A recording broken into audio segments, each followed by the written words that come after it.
너무 예배로서 하나님께 기쁨과 영광, 기쁘게 그리고 또 영광 걸리는 예배의 시간이었고 또 오후 시간도 그렇게 기쁜 일을 통해서 저 또한 함께 기뻐했던 그런 하루가 아니었는가 그런 생각을 해봅니다.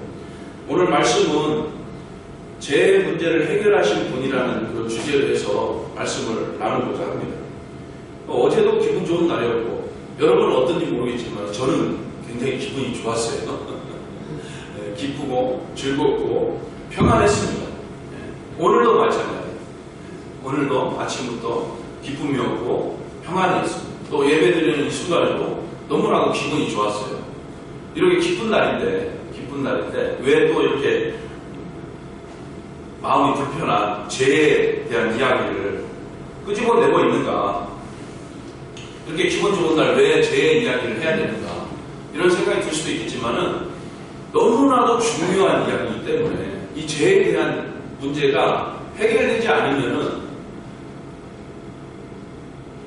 어제와 같은 오늘과 같은 이런 기쁨을 이런 평안을 누리며 살 수 없기 때문에 너무나도 중요한 문제이기 때문에 죄에 대한 이야기를 하지 않을 수가 없는 것입니다. 그리고 오늘 2021년 마지막 주일이에요. 1년에 몇 주가 있죠? 52주. 항상 52주가 있습니다. 오늘이 52번째 주일이에요. 마지막 2021년 마지막 주일 예배를 드리면서 오늘 이 시간을 통해서 해결되지 않았던 2021년 동안 한 해 동안 내가 알고 지은 죄 모르고 지은 죄를 있을 거란 말이에요.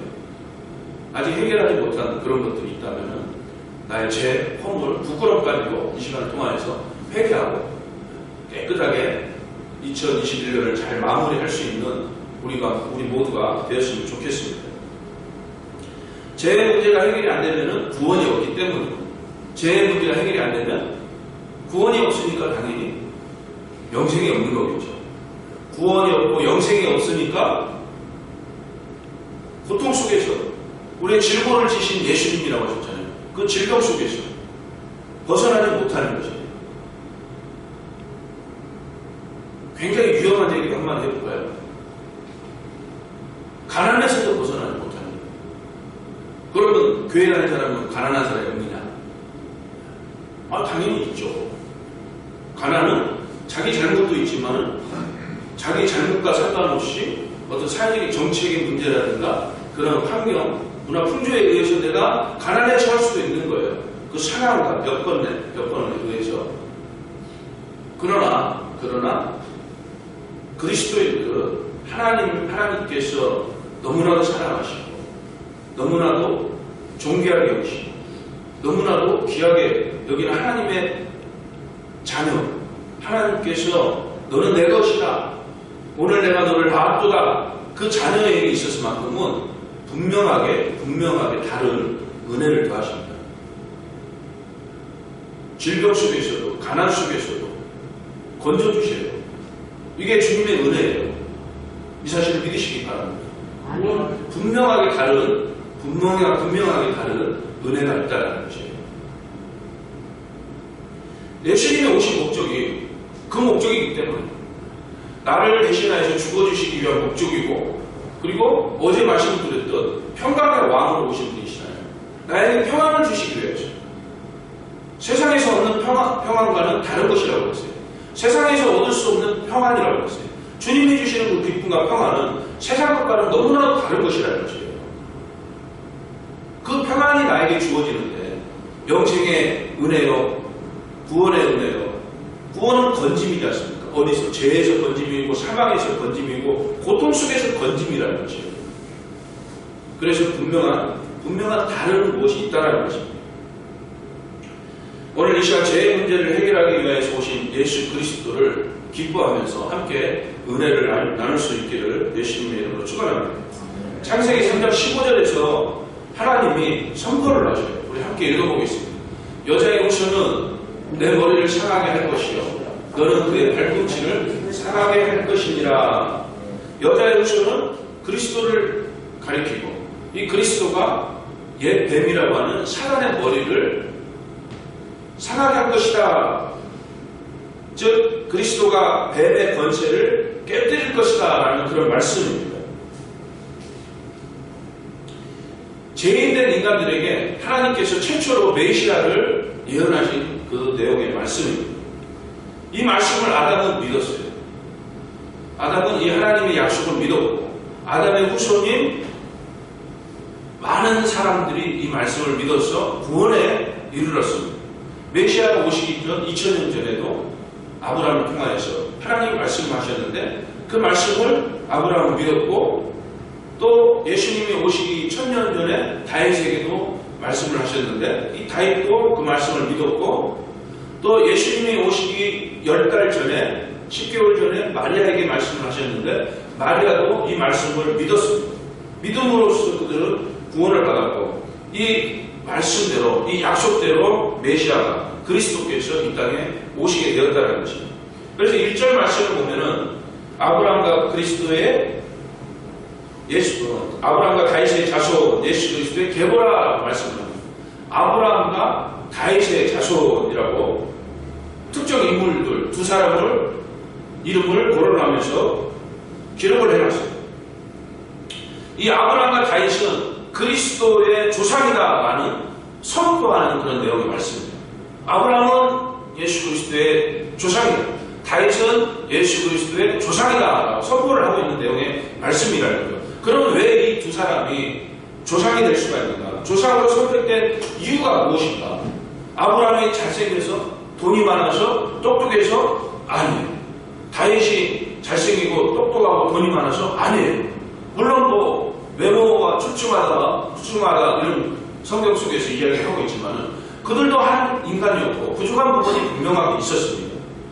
저와 여러분처럼 똑같은 인간이었어요. 그런데 왜 아브라함은 이 다윗은 조상으로 선택을 받았는가? 그것은 하나님 마음이에요. 하나님 마음. 하나님께서 그들을 직접 찾아오셔서 직접 그들과 언약을 맺으셨어요. 아브라함과 어떤 언약을 맺으셨는가? 이렇게 언약을 맺으셨습니다. 창세기 12장 2절 말씀. 내가 너로 큰 민족을 이루고 내가 내게 복을 주어 내 이름을 창대하게 하리니 함께 읽겠습니다. 너는 복이 될지라. 그냥 하나님께서 찾아와 주셔서 말씀을 하신 거예요. 언약을 하셨어요. 새끼손가락 걸고 약속하고 도장 찍고 스캔하고 이렇게 약속을 하셨어요. 이렇게까지 하진 않았지. 복이 될지라. 이 복은 물질의 풍요를 이야기하는 거예요. 물질의 풍요는 그 다음 이야기고 복이 될지라. 복의 근원이 될 것이다 라는 그 말씀을 하고 있는 것입니다. 복의 기준이 될 것이다. 복의 시작이 될 것이다. 그 말씀을 지금 하고 있는 것입니다. 이 복이란 우리에게 있어서 복이란 어떤 것일까요? 돈 많이 버는 거? 아니에요. 그거는 2차적인 문제. 내가 건강하게 사는 거? 아니에요. 이것도 2차적인 문제. 우리에게 있어서 가장 복이 된다는 것은 하나님의 아들이 된다는 것이죠. 하나님의 아들이 된다. 처음 듣는 얘기인가요? 갑자기 반응이 좀 이상한 것 같아요. 하나님의 아들이 된다고 하면 이거 너무나도 영광 아닙니까? 그 거룩하시고 존귀하신 여호와 하나님의 아들이 된다는 거예요. 이게 복이라는 거예요. 우리에게 주어진 복이라는 거예요. 여러분 이 복을 아직 누리지 못하시는군요. 반응을 보니까 아직 누리지 못하시는 것 같아요. 에베소서 1장 4절 5절 말씀 한번 같이 한번 읽어보겠습니다. 찬송하리로다. 하나님 곧 우리 주 예수 그리스도의 아버지께서 그리스도 안에서 하늘에 속한 모든 신령한 복을 우리에게 주시되 하늘에 속한 모든 신령한 복. 자, 복을 우리에게 주시되 라고 말씀을 합니다. 아버지께서 복을 주시되 그 복이 어떤 복이냐? 5절 말씀 함께 읽겠습니다. 곧 창세전에 그리스도 안에서 우리를 택하사 우리로 사랑 안에서 그 앞에 거룩하고 흠이 없게 하시려고 그 기쁘신 뜻대로 우리를 예정하사 예수 그리스도로 말미암아 자기의 아들들이 되게 하셨으니 아멘. 자, 4절에서 하늘에 속한 모든 신령한 복을 우리에게 주시는데 우리에게 있어서 복은 어떤 것이냐? 우리를 먼저 그리스도 안에서 거룩하고 흠이 없게 하십니다. 그러니까 죄가 없게 하십니다. 죄의 문제를 해결해 주셔서 그 다음에 자기의 아들이 되게, 누구예요? 하나님의 아들이 되게 해줘. 이게 우리를 향한 복이라는 것이에요. 하나님이 주시는 우리를 향한 복이라는 것이에요. 여러분, 이거 엄청난 복입니다. 여러분, 하나님을 믿으십니까? 하나님을 믿으세요? 네, 아멘. 그 하나님의 아들이 되는 것이에요. 그러면 딸이 됐으면 좋겠는데, 이렇게 생각하시는 분 계신가요? 딸도 아들로서, 하나님의 자녀로서 받아주시는 거예요. 여러분, 이 세상 사람들이 하나님을 믿을까요? 안 믿을까요? 굉장히 또 위험한 이야기예요. 이 영상을 보고 계시는 분도 끝까지 잘 들으셔야 됩니다. 이 얘기만 들으면 제가 이상한 사람이 됩니다. 이 세상 사람들이 하나님을 믿을까요? 믿을까요? 믿어요. 믿는다. 그러나 그들이 믿는 하나님은 우리가 믿는 하나님이 아니에요. 그들이 믿는 하나님은 어떤 하나님이냐? 신을 믿긴 믿는데 자기가 만들어 온 신을 믿는 거예요. 그게 하나님으로 착각을 하고 믿는 거예요. 우리 인간에게는 신을 찾는 마음이 있습니다. 하나님을 찾는 마음이 있어요. 선을 추구하는 마음이 있어요. 하나님의 형상대로 만들어진 우리이기 때문에 우리 이 신령 가운데는 우리가 모르는 그 작은 그 믿음의 불씨가 아니라 선을 찾는 그 불씨가 있는 것이 하나님의 형상이 잔존해 있기 때문에 죄로 말미암아 타락을 했음에도 불구하고 죄인임에도 불구하고 선을 찾고자 하는 마음이 있는 것이에요. 그 속에서 하나님을 찾고자 하는 마음, 하나님의 존재를 모른 채 하나님을 찾고자 하는 마음이 있는 것이에요. 그 마음 속에서 신을 찾아 헤매는 거예요, 사람들이.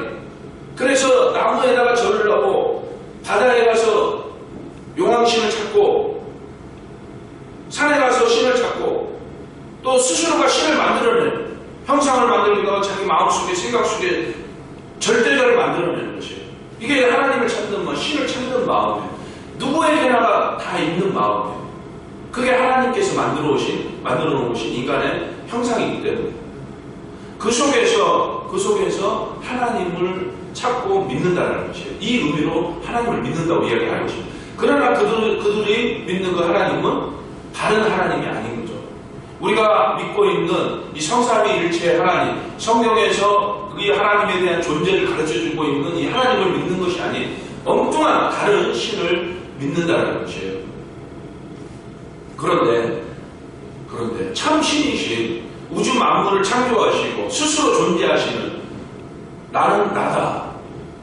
스스로 존재하시는 여호와 하나님의 자녀가 된다는 이 권세예요, 권세.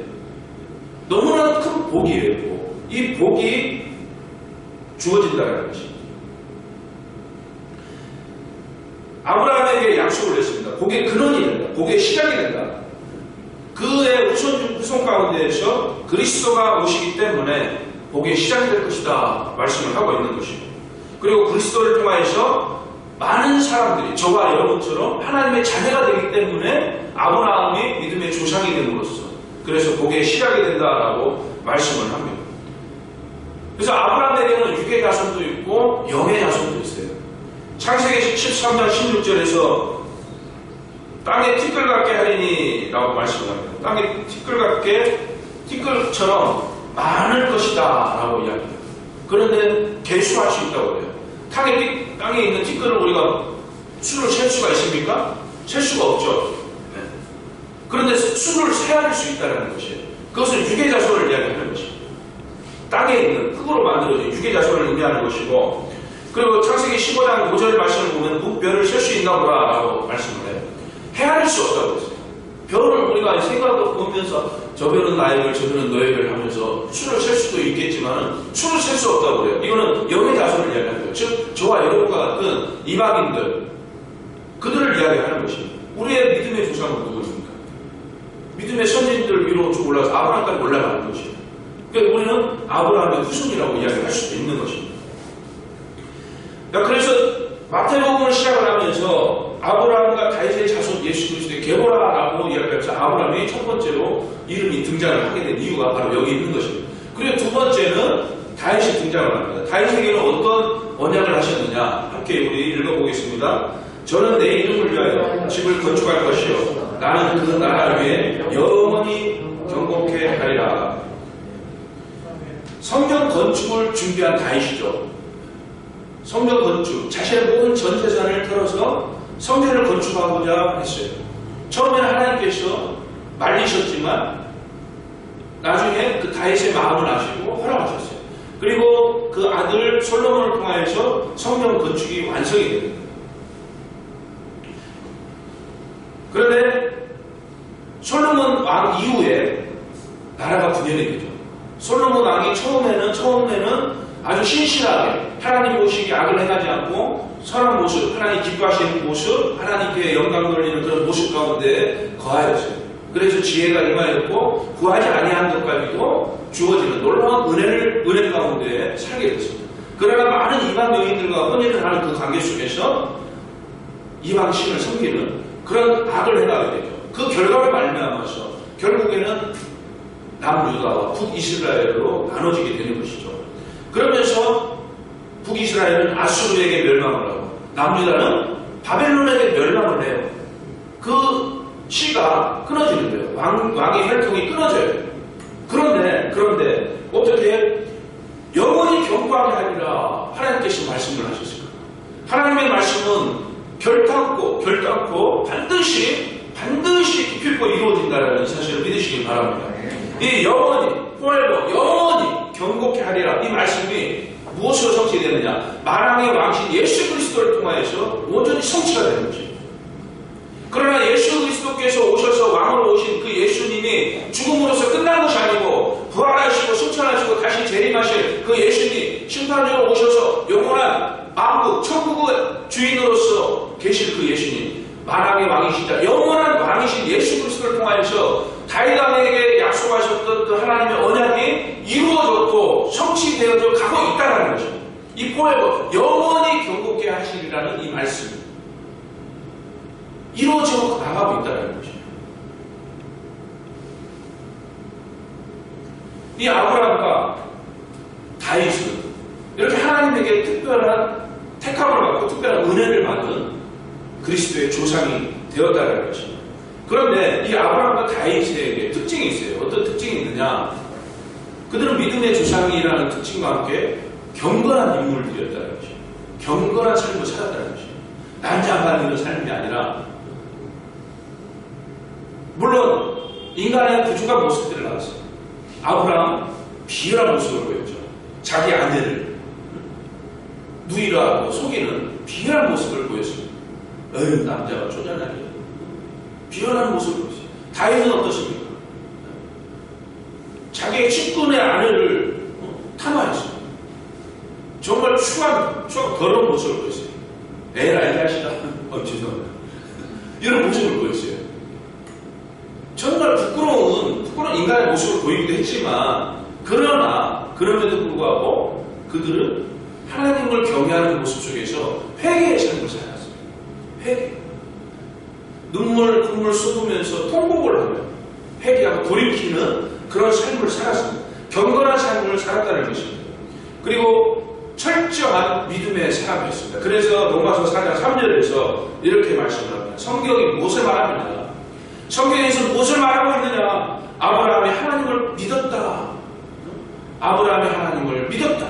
그것으로 그에게 의로 여겨진 바 되었다. 그것으로 구원을 받았다는 것이에요. 의인이 구원을 받는 거지 않습니까? 그러니까 성경에서 말하고 있는 것은 아브라함이 하나님을 믿었다. 하나님의 존재를 믿었고 그가 말씀하신 그 언약을 믿었고 그리고 구원하실 예수 그리스도를 이 땅으로 보내주신 그것을 믿었다는 것이죠. 그 믿음으로 의로 여겨진 바 되었다라고 말씀합니다. 이것처럼 아브라함뿐만이 아니고 모든 성경 속에 나오는 모든 인물들이 실천을 했어요. 무엇을? 말씀을 준행하는 이런 실천이 있었다는 것입니다. 말씀을 준행하는 것. 그 믿음이 마음으로 믿고 입으로 시인하는 것. 이게 실행을 하는 거예요.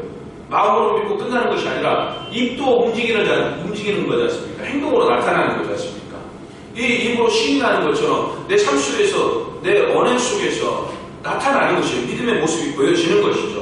이런 실천의 삶을 성경 속 인물들은 살아나갔다는 것입니다. 하나님의 약속의 성취를 믿었고, 그리고 약속대로 오셨던 예수를 믿었고, 이런 삶 속에서 의로 여김바 되어졌다는 것입니다.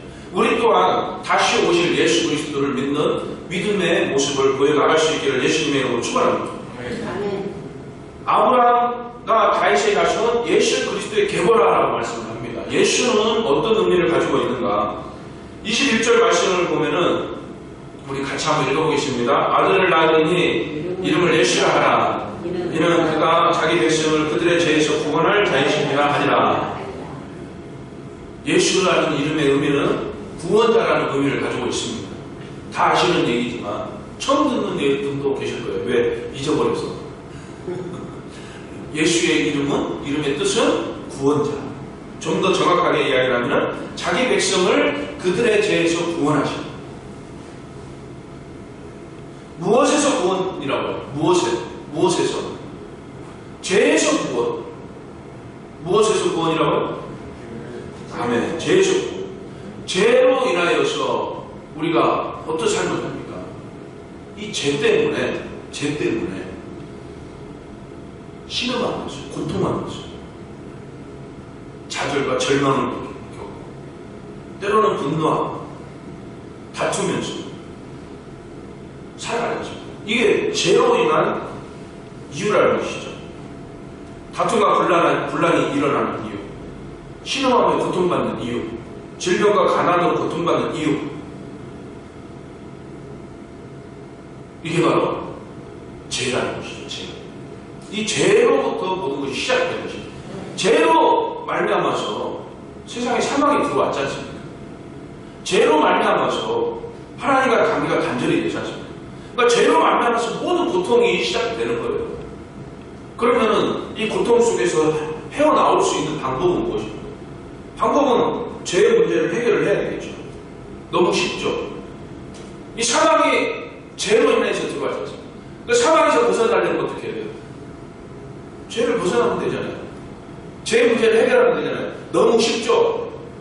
이렇게 쉬운 거를. 그러니까 내가 가난해서 탈출하고, 질병에서 탈출하고, 이 절망과 좌절 속에서 탈출하고, 이 정말 못난 이 자아, 부끄러운 자아, 쥐구멍에 숨고 싶은 자아, 너무 부끄러워, 창피해요. 이런 자아에서 자유롭고 싶으면, 정말 멋지고 훌륭하고 성품 좋고, 인격도 좋고, 저처럼 잘생기고 했습니다. 이런 모습 가운데 서고 싶다면은 이 죄 문제를 해결을 해야 되는데 방법을 알려드려야 돼요.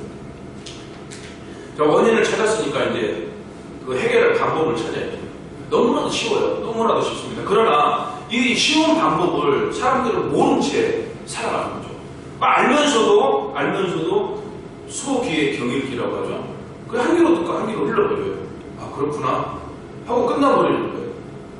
그러면서 여전히 세상 속에 그 세상으로부터 오는 죄로 시작되어지는 그런 상황 속에서 살아갑니다. 힘들게 살아가요. 외롭게 살아가요. 그러나 예수님께서는 분명하게 죄에서 구원이다라고 말씀을 하고 있습니다. 무엇을 구원인가? 죄에서 무엇을 구원할 것인가? 바로 자기 백성이라고 말씀을 합니다. 자기 백성. 요한복음 3장 16절 제가 암송하라고 했는데 우리 같이 한번 읽어보겠습니다. 하나님이 세상을 이처럼 사랑하사 독생자를 주셨으니 이는 그를 믿는 자마다 멸망하지 않고 영생을 얻게 하려 하십니다. 무엇을 구원인가? 자기 백성은 구원인데 자기 백성은 누구냐? 그를 믿는 자를 이야기합니다. 이스라엘 백성만 자기의 백성인가요? 아니에요. 이스라엘 백성은 예수를 거부했어요. 빌라도가 써놨죠. 팻말에 유대인의 마음이다.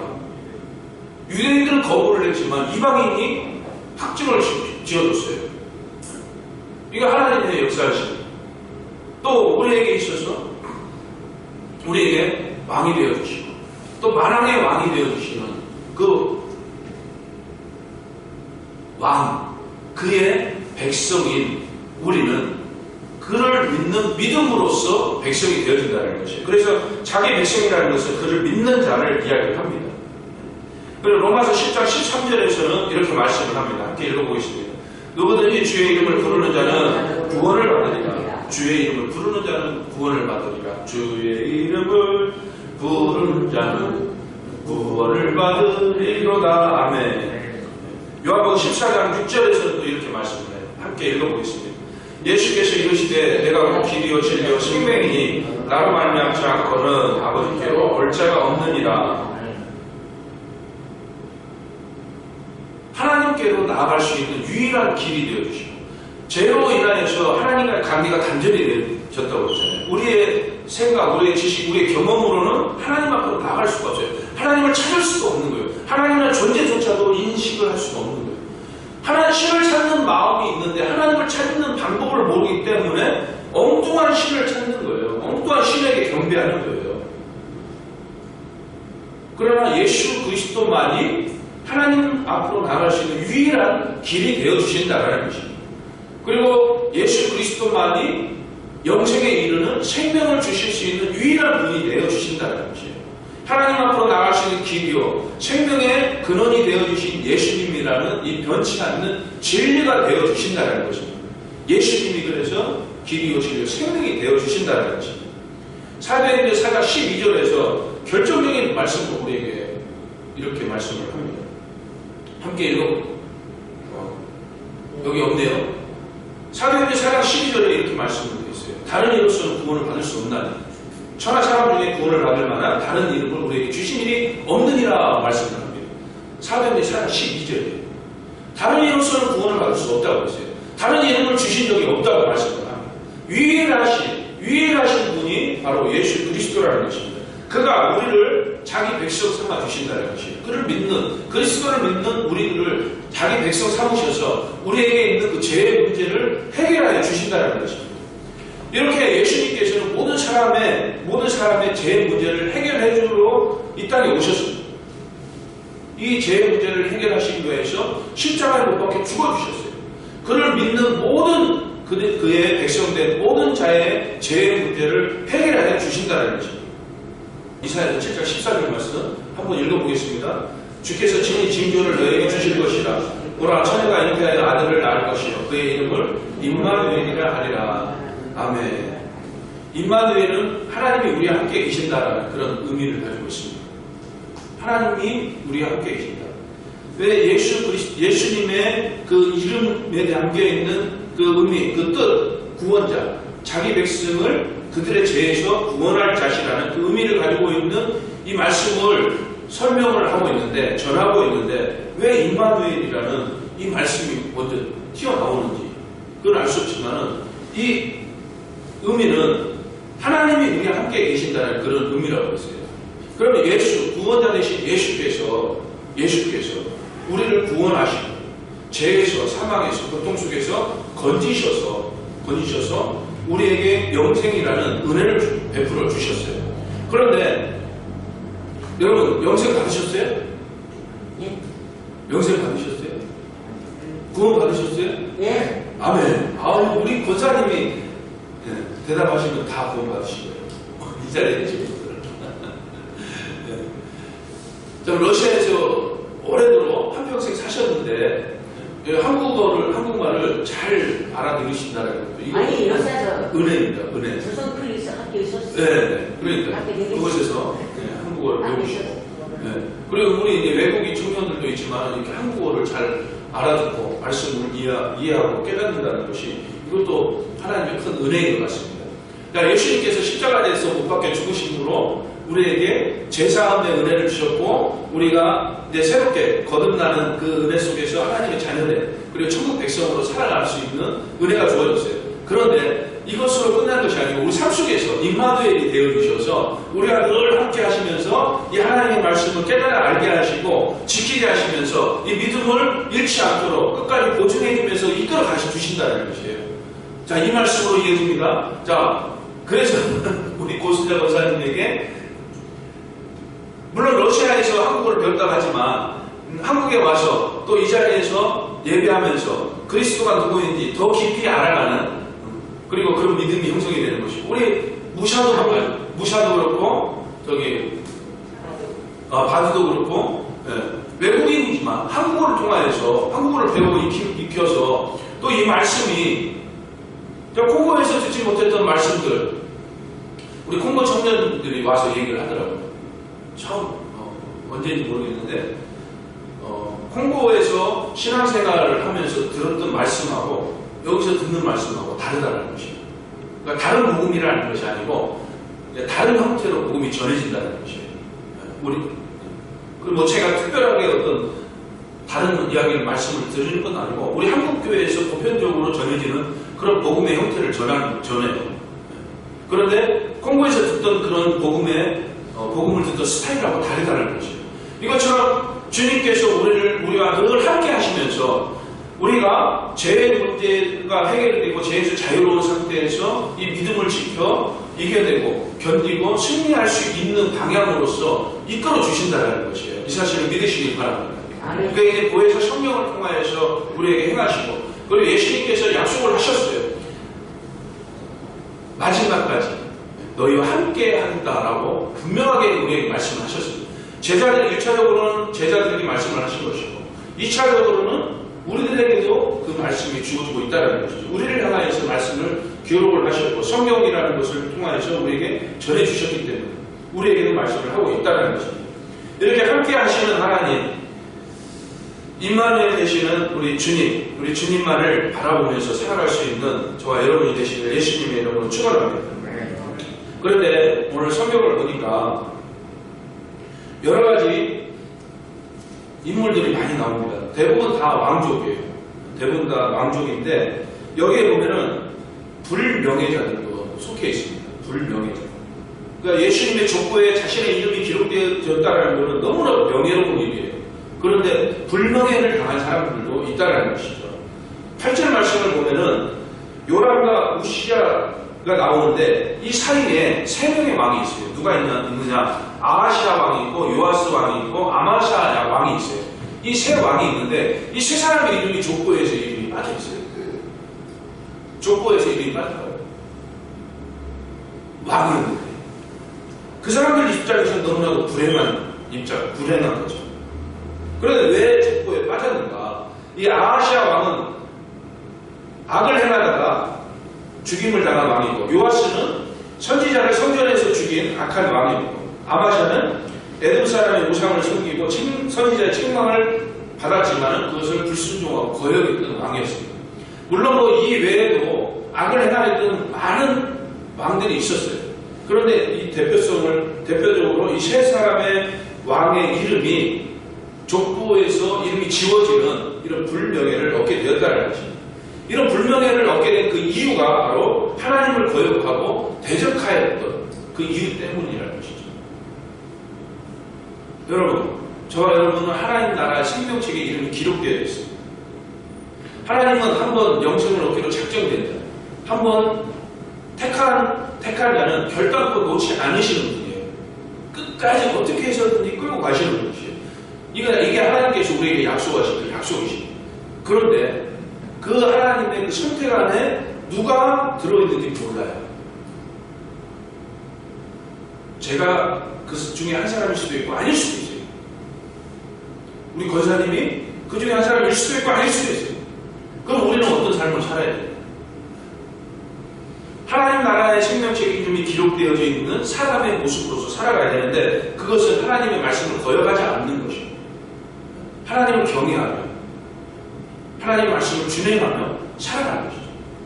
그게 바로 하나님 나라 이름의 하나님 나라 생명책의 이름이 즉 하나님 나라 족보에 이름이 기록되어져 있는 사람의 모습이 되어져야 된다는 것입니다. 이런 영광이 여러분들에게 임하게 되는 예수님의 이름으로 축원합니다.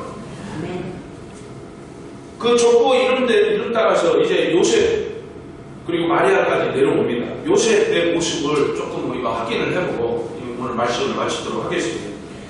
이 요셉의 모습 속에서 성경에서는 19절 말씀을 보면 의로운 사람이다라고 말씀을 해요.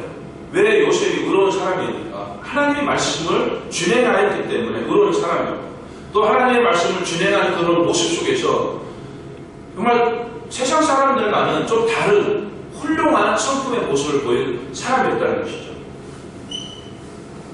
하나님의 말씀을 준행하는 사람.